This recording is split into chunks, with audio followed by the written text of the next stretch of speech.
I want to talk about a topic today that a lot of women don't really talk about, and that is the lack of confidence that they have sometimes from selling, right? We are in a man's world, whether we want to acknowledge that or not, but it's really true that we're competing with a lot of men, but we also have the responsibilities of home and things that we have to do that, kind of collide with each other, right? So, how can we boost our confidence and feel better about what we're doing? So, I'm going to give you 3 tips to think about today that hopefully will help you in that field. So, first of all, you need to know your product, right? So, competence equals confidence. When you know what you are selling, when you are feeling very good about what you're selling, you are just naturally going to come off more confident.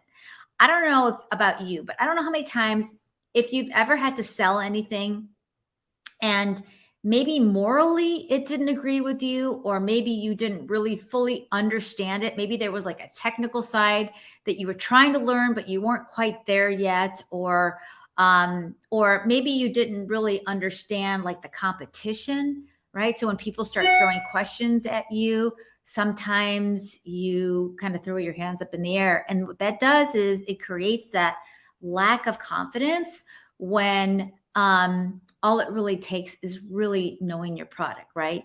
And so what I would say is if you ever feel that way and you're sensing that, sometimes we as women, again, right? You don't really want to feel like you don't know what you're talking about and you're afraid to talk to somebody else. Find somebody in the organization who has done what you're doing and model what they've done, or go ask them, hey, like you used to sell this thing and you're just like, you're crushing it. What did you do? How did you start? What obstacles did you have? Like really ask and dig and probe and ask a lot of questions. And how did you resolve that? Because that is actually going to help you quite a bit. The other thing that you should think about is find out what some of these industry trends are, right? If you can stay ahead of the ball and you can think outside the box when people are asking you things, again, that's going to make you more confident because people are going to go, wow, this person really knows what they're doing. So you want to always feel like you have the upper edge when it comes to that. The second thing I want you to think about is practice, practice, practice, and role play. Find people that you can role play with.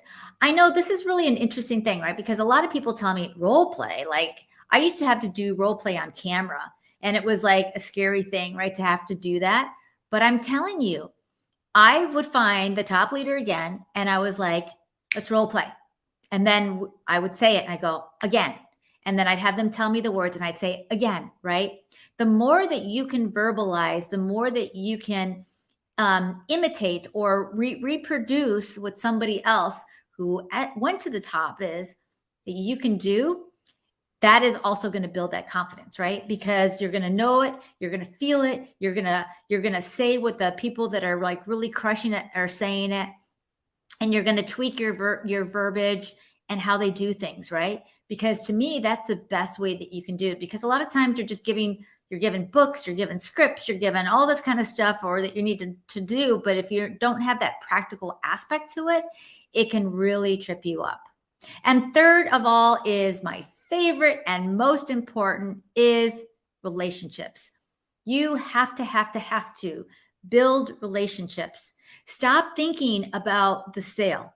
Stop thinking about where you have to go and think about truly building relationships, really getting to know people, because the more that they get to know you, the more that they're going to trust you. And the more that they trust you, the more confident you're going to feel. It's all going to be like dominoes, right? Like the more you get to care about somebody and fill their cup, they're going to turn around and fill your cup, right? So it's all about getting to know the customer, finding out their pain points, be the trusted resource for them, be on time, follow up right away, don't be a lagger, do the things, treat people 100% better than you would like to be treated. Because I guarantee you, when you do that, you're not only going to build your own self-confidence, but you're going to have a client that you have for life. They're not going to want to leave you because you are so good and so attentive to them. So I hope that these tips helped you, and I will see you on the next live. So take care, everyone. Bye.